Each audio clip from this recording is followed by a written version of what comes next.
بسم اللہ الرحمن الرحیم۔ السلام علیکم۔ آج کی ویڈیو میں ہم قیامت کی نشانیوں کے بارے میں ذکر کریں گے۔ قیامت کی چھوٹی چھوٹی نشانیاں رسول اللہ صلی اللہ علیہ وآلہ وسلم کی فرمائی ہوئی حدیث میں یہ آئی ہیں: لوگ خدائی مال کو اپنے ملک سمجھیں اور زکوٰۃ کو ڈنڈ کی طرح بھاری سمجھیں اور امانت کو اپنا مال سمجھیں، اور مرد بیوی کی تابعداری کرے اور ماں کی نافرمانی کرے،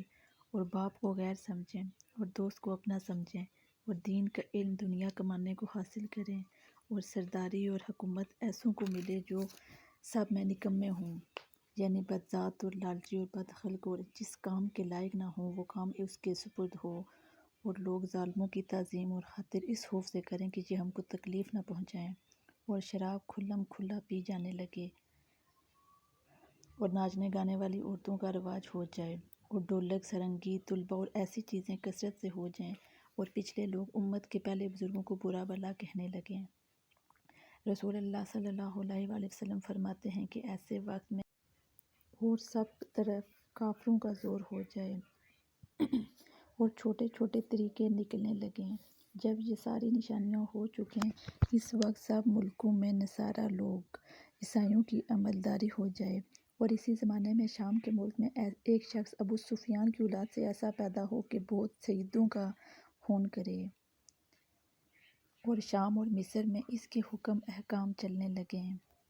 اسی عرصہ میں روم کے مسلمان بادشاہ کی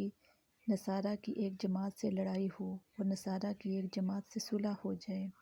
دشمن جماعت شہر قسطنطنیہ پر چڑھائی کر کے اپنا عمل دخل کر لیں۔ وہ بادشاہ اپنا ملک چھوڑ کر شام کے ملک میں چلا جائے، اور نصارہ کی جس جماعت سے صلح اور میل ہو، اس جماعت کو اپنے ساتھ شامل کر کے اس دشمن جماعت سے بڑی بھاری لڑائی ہو اور اس اسلام کے لشکر کو فتح ہو۔ ایک دن بیٹھے بٹھلائے جو نصارہ موافق تھے، ان میں سے ایک شخص ایک مسلمان کے سامنے کہنے لگے کہ ہماری صلیب کی برکت سے فتح ہوئی۔ مسلمان اس کے جواب میں کہے کہ اسلام کی برکت سے فتح ہوئی۔ اسی میں بات بڑھ جائے یہاں تک کہ دونوں آدمی اپنے اپنے مذہب والوں کو پکار کر جمع کر لیں اور آپس میں لڑائی ہونے لگے۔ اس میں اسلام کا بادشاہ شہید ہو جائے اور شام کے ملک میں بھی نصارہ کا عمل دخل ہو جائے، اور یہ نصارہ اس دشمن جماعت سے صلح کر لیں، اور بچے کھچے مسلمان مدینہ کو چلے جائیں، اور خیبر کے پاس تک نصارہ کی عمل داری ہو جائے۔ اس وقت مسلمانوں کو فکر ہو کہ جب حضرت امام مہدی علیہ السلام کو تلاش کرنا چاہیے تاکہ ان مصیبتوں سے جان چھوٹے۔ اس وقت حضرت امام مہدی علیہ السلام مدینہ منورہ میں ہوں گے، اور اس ڈر سے کہیں حکومت کے لیے میرے سر نہ ہوں، مدینہ منورہ سے مکہ معظمہ کو چلے جائیں گے، اور اسی زمانہ کے ولی جو ابدال کا درجہ رکھتے ہیں سب حضرت امام کی تلاش میں ہوں گے، اور بعض لوگ جھوٹ موٹ میں بھی دعوے مہدی ہونے کا کرنا شروع کر دیں گے۔ غرض امام خانہ کعبہ کا طواف کرتے ہوں گے اور حجر اسود اور مقام ابراہیم کے درمیان میں ہوں گے، اور بعض نیک لوگ ان کو پہچان لیں گے اور ان کو زبردستی گھیر گھر کر ان سے حاکم بنانے کی بیعت کر لیں گے، اور اسی بیعت میں ایک آواز آسمان سے آئے گی جس کو سب لوگ جتنے وہاں موجود ہوں گے سنیں گے۔ وہ آواز یہ ہوگی کہ یہ اللہ تعالیٰ کے خلیفہ یعنی حاکم بنائے ہوئے ہیں۔ امام مہدی میں اور حضرت امام کے ظہور سے بڑی نشانیاں قیامت کی شروع ہوتی ہیں۔ غرض جب آپ کی بیعت کا قصہ مشہور ہوگا تو مدینہ منورہ میں جو فوجیں مسلمانوں کی ہوں گی وہ مکہ میں چلی آئیں گے، اور ملک شام اور عراق میں یمن کے ابدال اور اولیاء سب آپ کی خدمت میں حاضر ہوں گے، اور بھی عرب کی بہت فوجیں اکٹھی ہو جائیں گی۔ جب یہ خبر مسلمانوں میں مشہور ہوگی، ایک شخص خراسان سے حضرت امام کی مدد کے واسطے ایک بڑی فوج لے کر چلے گا، اور جس شخص کا اوپر ذکر آیا ہے کہ ابو سفیان کی اولاد میں ہوگا اور سیدوں کا دشمن ہوگا، چونکہ حضرت امام بھی سید ہوں گے، وہ شخص حضرت امام کے لڑنے کو ایک فوج بھیجے گا۔ جب یہ فوج مکہ مدینہ کے درمیان کے جنگل میں پہنچے گی اور ایک پہاڑ کے تلے ٹھہرے گی تو یہ سب کے سب زمین میں دھنس جائیں گے، صرف دو آدمی بچ جائیں گے، جن میں سے ایک تو حضرت امام کو جا کر خبر دے گا اور دوسرا اس سفیانی کو خبر پہنچائے گا، اور نصارہ سب طرف سے فوجیں جمع کریں گے اور مسلمانوں سے لڑنے کی تیاری کریں گے۔ اس لشکر میں اسی روز 80 جھنڈے ہوں گے، اور ہر جھنڈا کے ساتھ 12,000 آدمی ہوں گے، تو کل آدمی 9,60,000 ہوئے۔ حضرت امام مکہ سے چل کر مدینہ تشریف لائیں گے اور وہاں رسول اللہ صلی اللہ علیہ وآلہ وسلم کے مزار شریف کی زیارت کر کے شام کے ملک کو روانہ ہوں گے اور شہر و مشق تک پہنچ پائیں گے کہ دوسری طرف سے نصارہ کی فوج مقابلہ میں آ جائے گی۔ حضرت امام کی فوج 3 حصے ہو جائے گی، ایک حصہ تو بھاگ جائے گا، ایک حصہ شہید ہو جائے گا اور ایک حصہ کو فتح ہوگی۔ اور اس شہادت اور فتح کا قصہ یہ ہوگا کہ حضرت امام نصارہ سے لڑنے کو لشکر تیار کریں گے اور بہت سے مسلمان آپس میں قسم کھائیں گے کہ بے فتح کیے ہوئے نہ ہٹیں گے، بس سارے آدمی شہید ہو جائیں گے، صرف تھوڑے سے آدمی بچیں گے جن کو لے کر حضرت امام اپنے لشکر میں چلے آئیں گے۔ اگلے دن پھر اسی طرح کا قصہ ہوگا کہ قسم کھا کر جائیں گے اور تھوڑے سے بچ کر آئیں گے۔ اور تیسرے دن بھی ایسا ہی ہوگا۔ آخر چوتھے روز یہ تھوڑے سے آدمی مقابلہ کریں گے اور اللہ تعالیٰ فتح دیں گے اور پھر کافروں کے دماغ میں حوصلہ حکومت کا نہ رہے گا۔ اب حضرت امام ملک کا بندوبست شروع کریں گے اور سب طرف فوجیں روانہ کریں گے اور خود ان سارے کاموں سے نمٹ کر قسطنطنیہ فتح کرنے کو چلیں گے۔ جب دریائے روم کے کنارے پر پہنچیں گے، بنو اسحاق کے 70,000 آدمیوں کو کشتیوں پر سوار کر کے اس شہر کی فتح کرنے کے واسطے تجویز کریں گے۔ جب یہ لوگ شہر کی فصیل کے مقابل پہنچیں گے، اللہ اکبر بآواز بلند کہیں گے۔ اس نام کی برکت سے شہر پناہ کے سامنے کی دیوار گر پڑے گی اور مسلمان حملہ کر کے شہر کے اندر گھس پڑیں گے اور کفار کو قتل کریں گے اور خوب انصاف اور قاعدے سے ملک کا بندوبست کریں گے۔ اور حضرت امام سے جب بیعت ہوئی تھی اس وقت سے اس فتح تک 6 سال یا 7 سال کی مدت گزرے گی۔ حضرت امام یہاں کے بندوبست میں لگے ہوں گے کہ ایک جھوٹی خبر مشہور ہوگی کہ یہاں کیوں بیٹھے ہو، وہاں شام میں دجال آ گیا اور تمہارے خاندان میں فتنہ و فساد کر رہا ہے۔ اس خبر پر حضرت امام شام کی طرف سفر کریں گے اور تحقیق کے حال کے واسطے 9 یا 5 سواروں کو آگے بھیج دیں گے۔ ان میں سے ایک شخص آ کر خبر کر دے گا کہ وہ خبر محض غلط تھی، ابھی دجال نہیں نکلا۔ حضرت امام علیہ السلام کو اطمینان ہو جائے گا اور پھر سفر میں جلدی نہ کریں گے۔ اطمینان کے ساتھ درمیان کے ملکوں کا بندوبست دیکھتے بالتے شام میں پہنچیں گے۔ وہاں پہنچ کر تھوڑے ہی دن گزریں گے کہ دجال بھی نکل پڑے گا اور دجال یہودیوں کی قوم میں سے ہوگا اور شام اور عراق کے درمیان میں سے نکلے گا اور دعویٰ نبوت کا کرے گا۔ پھر اصفہان میں پہنچے گا اور وہاں کے 70,000 یہودی اس کے ساتھ ہو جائیں گے اور خدائی کا دعویٰ شروع کر دے گا۔ اسی طرح بہت سے ملکوں پر گزرتا ہوا یمن کی سرحد تک پہنچے گا اور ہر جگہ سے بہت سے بددین ساتھ ہوتے چلے جائیں گے، یہاں تک کہ مکہ معظمہ کے قریب آ کر ٹھہرے گا، لیکن فرشتوں کی حفاظت کی وجہ سے شہر کے اندر نہ جانے پائے گا اور پھر وہاں سے مدینہ کا ارادہ کرے گا اور وہاں بھی فرشتوں کا پہرہ ہوگا جس سے اندر نہ جانے پائے گا، مگر مدینہ کو 3 بار حالن آئے گا اور جتنے آدمی دین میں سست اور کمزور ہوں گے سب زلزلہ سے ڈر کر مدینہ سے باہر کھڑے ہوں گے اور دجال کے پھندے میں پھنس جائیں گے۔ اس وقت مدینہ میں کوئی بزرگ ہوں گے جو دجال سے خوب بحث کریں گے۔ دجال جھنجھلا کر ان کو قتل کر دے گا اور پھر زندہ کر کے پوچھے گا، اب تو میرے خدا ہونے کا قائل ہوتے ہو؟ وہ فرمائیں گے کہ اب تو اور بھی یقین ہو گیا کہ تو دجال ہے۔ پھر وہ ان کو مارنا چاہے گا مگر اس کا کچھ بس نہ چلے گا اور ان پر کوئی چیز اثر نہ کرے گی۔ وہاں سے دجال ملک شام کو روانہ ہوگا۔ جب دمشق کے قریب پہنچے گا اور حضرت امام پہلے سے وہاں پہنچ چکے ہوں گے، وہ لڑائی کے سامان میں مشغول ہوں گے کہ عصر کا وقت آ جائے گا اور مؤذن اذان کہے گا اور لوگ نماز کی تیاری میں ہوں گے کہ اچانک حضرت عیسیٰ علیہ السلام 2 فرشتوں کے کندھوں پر ہاتھ رکھے ہوئے آسمان سے اترتے نظر آئیں گے اور جامع مسجد کی مشرق کی طرف کے مینارے پر آ کر ٹھہریں گے اور وہاں سے زینہ لگا کر نیچے تشریف لائیں گے۔ حضرت امام سب لڑائی کا سامان ان کے سپرد کرنا چاہیں گے۔ وہ فرمائیں گے لڑائی کا انتظام آپ ہی رکھیں، میں ہاتھ دجال کے قتل کرنے کو آیا ہوں، غرض جب رات گزر کر صبح ہوگی حضرت امام لشکر کو آراستہ فرمائیں گے اور حضرت عیسیٰ علیہ السلام ایک گھوڑا ایک نیزہ منگا کر دجال کی طرف بڑھیں گے اور اہل اسلام دجال کے لشکر پر حملہ کریں گے اور بہت سخت لڑائی ہوگی، اور اس وقت حضرت عیسیٰ علیہ السلام کے سانس میں یہ تاثیر ہوگی کہ جہاں تک نگاہ جائے وہاں تک سانس پہنچ سکے، اور جس کافر کو سانس کی ہوا لگا دیں وہ فوراً ہلاک ہو جائے گا۔ دجال حضرت عیسیٰ علیہ السلام کو دیکھ کر بھاگے گا، آپ اس کا پیچھا کریں گے یہاں تک کہ باپ لد ایک مقام ہے، وہاں پہنچ کر نیزے سے اس کا کام تمام کریں گے اور مسلمان دجال کے لشکر کو قتل کرنا شروع کریں گے۔ پھر حضرت عیسیٰ علیہ السلام شہروں تشریف لے جا کر جتنے لوگوں کو دجال نے ستایا تھا سب کی تسلی کریں گے، اور خدا تعالیٰ کے فضل سے اس وقت کوئی کافر نہ رہے گا۔ پھر حضرت امام کا انتقال ہو جائے گا اور سب بندوبست حضرت عیسیٰ علیہ السلام کے ہاتھ میں آ جائے گا۔ پھر یاجوج ماجوج نکلیں گے، ان کے رہنے کی جگہ جہاں شمال کی طرف آبادی ختم ہوئی ہے اس سے بھی آگے 7 ولایت سے باہر ہے، اور ادھر کا سمندر زیادہ سردی کی وجہ سے ایسا جمع ہوا ہے کہ اس میں جہاز بھی نہیں چل سکتا۔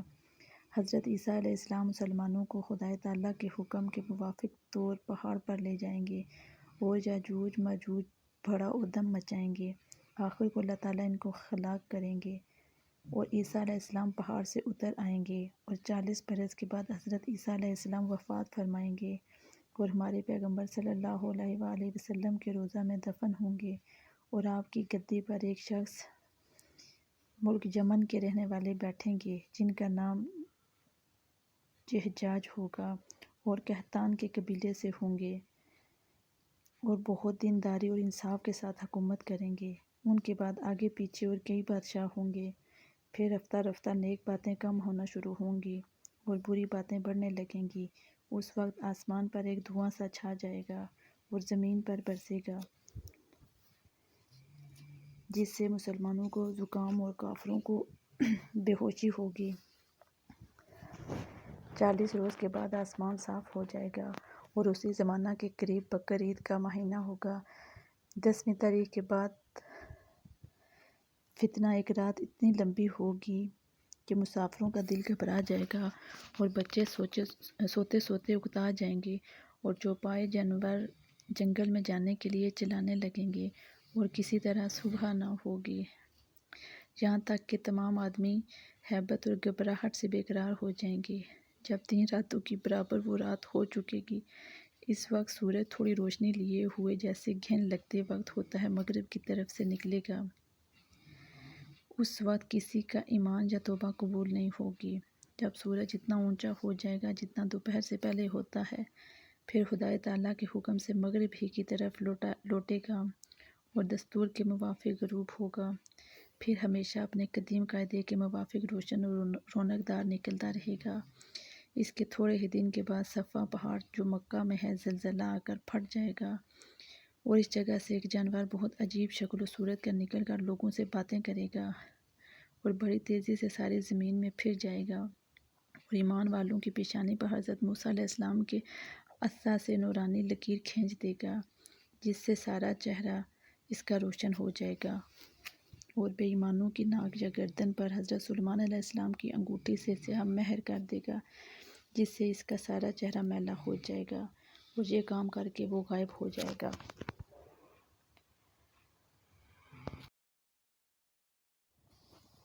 اس کے بعد جنوب کی طرف سے ایک ہوا نہایت فرحت دینے والی چلے گی، اس سے سب ایمان والوں کی بغل میں کچھ نکل آئے گا جس سے وہ مر جائیں گے۔ جب سب مسلمان مر جائیں گے اس وقت کافر حبشیوں کا ساری دنیا میں عمل دخل ہو جائے گا، اور وہ لوگ خانہ کعبہ کو شہید کریں گے اور حج بند ہو جائے گا، اور قرآن شریف دلوں سے اور کاغذوں سے اٹھ جائے گا، اور خدا کا خوف اور خلقت کی شرم سب اٹھ جائے گی، اور کوئی اللہ اللہ کہنے والا نہ رہے گا۔ اس وقت ملک شام میں بہت ارزافی ہوگی، لوگ اونٹوں پر اور سواریوں پر پیدل ادھر جھک پڑیں گے، اور جو رہ جائیں گے ایک آگ پیدا ہوگی اور سب کو ہانکتی ہوئی شام میں پہنچا دے گی، اور حکمت اس میں یہ ہے کہ قیامت کے روز سب مخلوق اسی ملک میں جمع ہوگی، پھر وہ آگ غائب ہو جائے گی اور اس بار دنیا کو بڑی ترقی ہوگی۔ 3-4 سال اسی حال سے گزریں گے کہ دفتن جمعہ کے دن محرم کی 10ویں تاریخ صبح کے وقت سب لوگ اپنے اپنے کام میں لگے ہوں گے کہ سور پھونک دیا جائے گا۔ اول ہلکی ہلکی آواز ہوگی، پھر اس قدر بڑھے گی کہ اس کی ہیبت سے سب مر جائیں گے، زمین و آسمان پھٹ جائیں گے اور دنیا فنا ہو جائے گی۔ اور جب آفتاب مغرب سے نکلا تھا اس وقت سے سور کے پھونکنے تک 120 برس کا زمانہ ہوگا۔ اب جہاں سے قیامت کا دن شروع ہوگا۔ خاص قیامت کے دن کا ذکر۔ جب سور پھونکنے سے تمام دنیا فنا ہو جائے گی، 40 برس اسی سنسانی کی حالت میں گزر جائیں گے، پھر حق تعالیٰ کے حکم سے دوسری بار سور پھونکا جائے گا اور پھر زمین آسمان اسی طرح قائم ہو جائے گا اور مردے قبروں سے زندہ ہو کر نکل پڑیں گے اور میدان قیامت میں اکٹھے کر دیے جائیں گے، اور آفتاب بہت نزدیک ہو جائے گا جس کی گرمی سے دماغ لوگوں کے پکنے لگیں گے، اور جیسے جیسے لوگوں کے گناہ ہوں گے اتنا ہی زیادہ پسینہ نکلے گا، اور لوگ اس میدان میں بھوکے پیاسے کھڑے کھڑے پریشان ہو جائیں گے۔ جو نیک لوگ ہوں گے ان کے لیے اس زمین کی مٹی مثل میدے کی بنا دی جائے گی، اس کو کھا کر بھوک کا علاج کریں گے اور پیاس بجھانے کو حوض کوثر پر جائیں گے۔ پھر جب میدان قیامت میں کھڑے کھڑے دکھ ہو جائیں گے، اس وقت سب مل کر اول حضرت آدم علیہ السلام کے پاس، پھر اور نبیوں کے پاس اس بات کی سفارش کرانے کے لیے جائیں گے کہ ہمارا حساب و کتاب اور کچھ فیصلہ جلدی ہو جائے۔ سب پیغمبر کچھ کچھ عذر کریں گے اور سفارش کا وعدہ نہ کریں گے کہ سب کے بعد ہمارے پیغمبر صلی اللہ علیہ وآلہ وسلم کی خدمت میں حاضر ہو کر وہی درخواست کریں گے۔ آپ صلی اللہ علیہ وآلہ وسلم حق تعالیٰ کے حکم سے قبول فرما کر مقام محمود میں ایک مقام کا نام ہے تشریف لے جا کر شفاعت فرمائیں گے۔ حق تعالیٰ کا ارشاد ہوگا کہ ہم نے سفارش قبول کر لی، اب ہم زمین پر اپنے تجلی فرما کر حساب کتاب کیے دیتے ہیں۔ اول آسمان سے فرشتے بہت کثرت سے اترنا شروع ہوں گے اور تمام آدمیوں کو ہر طرف سے گھیر لیں گے۔ پھر حق تعالیٰ کا عرش اترے گا، اس پر حق تعالیٰ کی تجلی ہوگی اور حساب کتاب شروع ہو جائے گا اور اعمال نامے اڑائے جائیں گے، اور ایمان والوں کے دائیں ہاتھ میں اور بے ایمانوں کے بائیں ہاتھ میں وہ خود بخود آ جائیں گے، اور اعمال تولنے کی ترازو کھڑی کی جائے گی جس سے سب کی نیکیاں اور بدیاں معلوم ہو جائیں گی، اور پل صراط پر چلنے کا حکم ہوگا۔ جس کی نیکیاں تول میں زیادہ ہوں گی وہ پل سے پار ہو کر بہشت میں جا پہنچے گا، اور جس کے گناہ زیادہ ہوں گے اگر خدا تعالیٰ نے معاف نہ کر دیے ہوں گے وہ دوزخ میں گر جائے گا، اور جس کی نیکیاں اور گناہ برابر ہوں گے ایک مقام ہے اعراف، جنت دوزخ کے بیچ میں، وہ وہاں رہ جائے گا۔ اس کے بعد ہمارے پیارے نبی حضرت محمد مصطفیٰ صلی اللہ علیہ وآلہ وسلم اور دوسرے حضرات انبیاء علیہ السلام اور عالم اور ولی اور شہید اور حافظ اور نیک بندے گناہ گار لوگوں کو بخشوانے کے لیے شفاعت کریں گے۔ ان کی شفاعت قبول ہوگی، اور جس کے دل میں ذرا سا بھی ایمان ہوگا وہ دوزخ سے نکال کر بہشت میں داخل کر دیا جائے گا۔ اسی طرح جو لوگ اعراف میں ہوں گے وہ بھی آخر کو وہ جنت میں داخل کر دیے جائیں گے، اور دوزخ میں حالی وہی لوگ رہ جائیں گے جو بالکل کافر اور مشرک ہیں، اور ایسے لوگوں کو کبھی دوزخ سے نکلنا نصیب نہ ہوگا۔ جب سب جنتی اور دوزخی اپنے اپنے ٹھکانہ ہو جائیں گے اس وقت اللہ تعالیٰ دوزخ اور جنت کے بیچ میں موت کو ایک مینڈے کی صورت پر ظاہر کر کے سب جنتیوں اور دوزخیوں کو دکھلا کر اس کو ذبح کروا دیں گے اور فرمائیں گے اب نہ جنتیوں کو موت آئے گی اور نہ دوزخیوں کو آئے گی، سب کو اپنے اپنے ٹھکانے پر ہمیشہ کے لیے رہنا ہوگا۔ اس وقت نہ جنتیوں کی خوشی کی کوئی حد ہوگی اور نہ دوزخیوں کے صدمے اور رنج کی کوئی انتہا ہوگی۔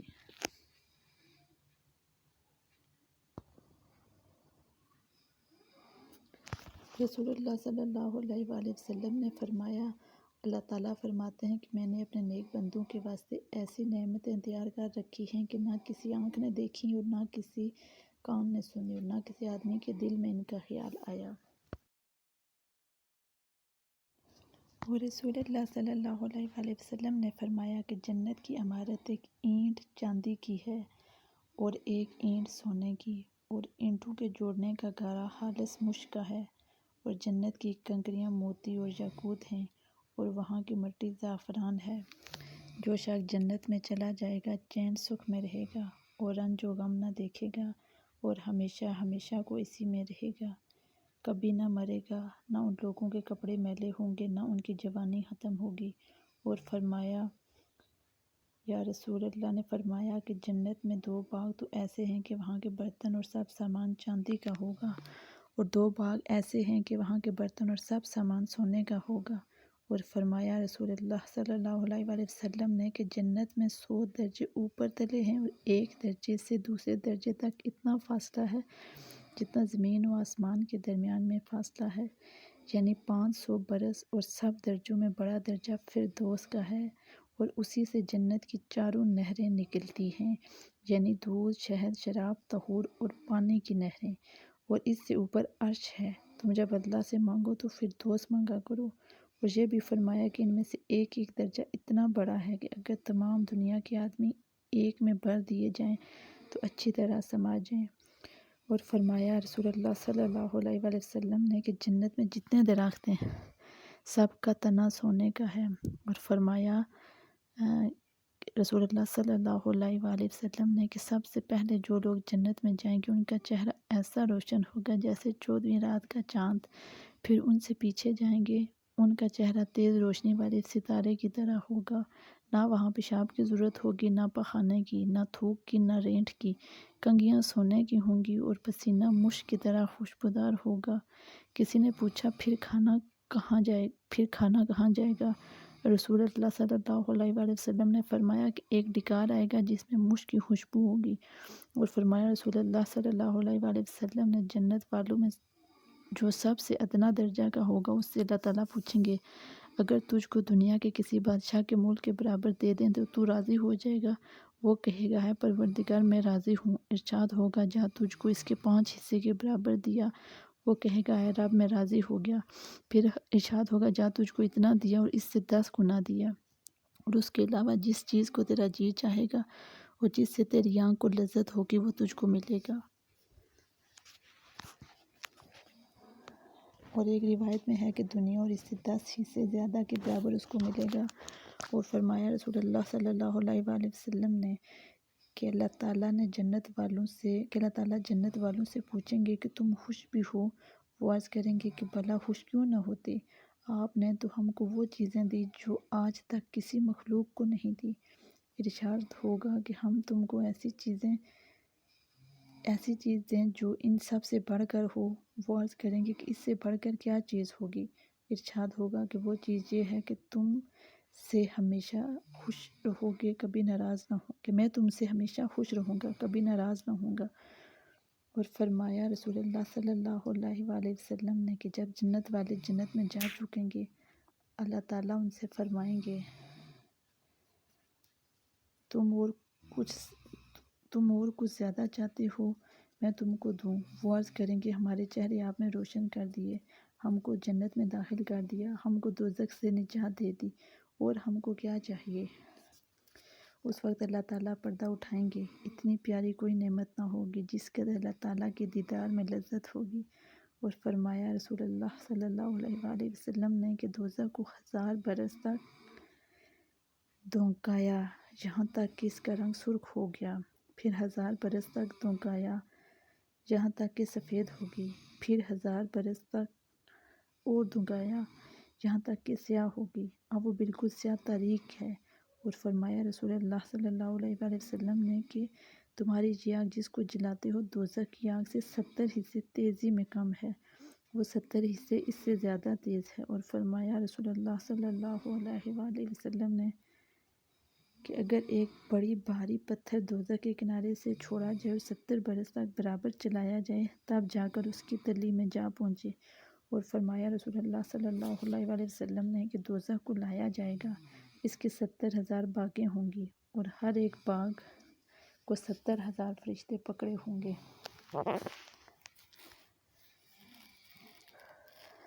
جس سے اس کو گھسیٹیں گے۔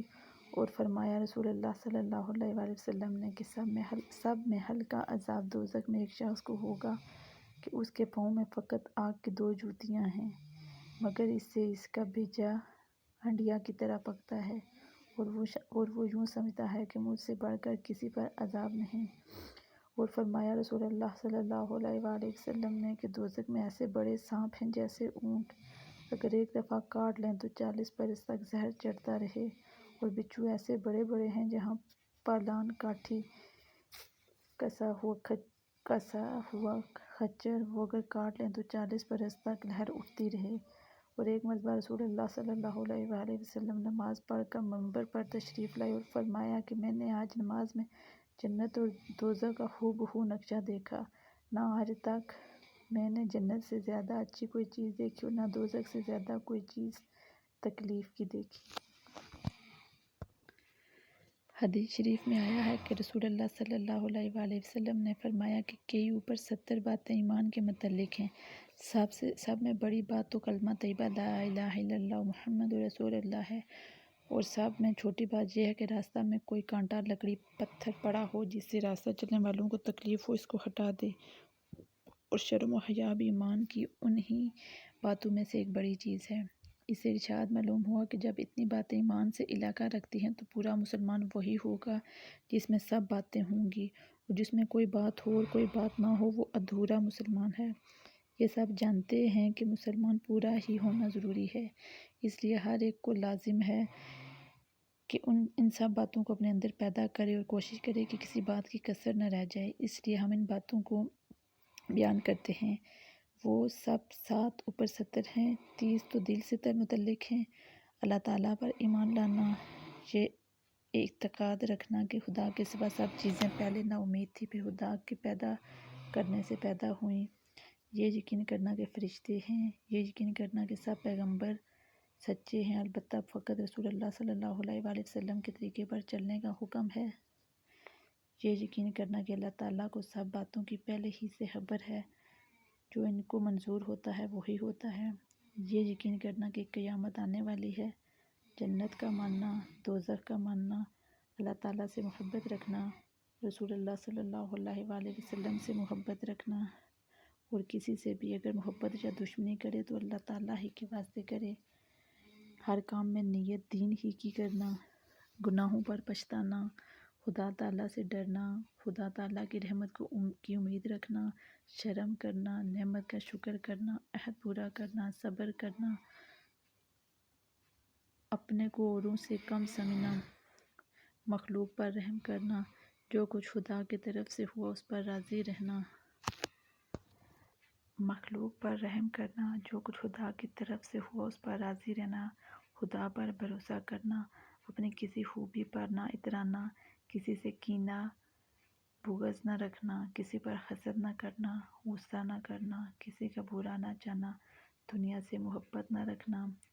اور 7 باتیں زبان سے متعلق ہیں، زبان سے کلمہ پڑھنا، قرآن شریف کی تلاوت کرنا، علم سیکھنا، علم سکھلانا، دعا کرنا، اللہ کا ذکر کرنا، لغو اور گناہ کی بات سے جیسے جھوٹ، غیبت، گالی کو سنا،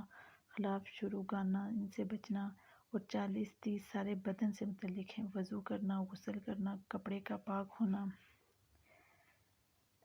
نماز کا پابند رہنا، زکوٰۃ، صدقہ، فطر دینا، روزہ رکھنا، حج کرنا، اعتکاف کرنا، جہاں رہنے میں دین کی خرابی ہو وہاں سے چلے جانا، منت خدا کی پوری کرنا، جو قسم گناہ کی بات پر نہ ہو اس کو پورا کرنا، ٹوٹی ہوئی قسم کا کفارہ دینا،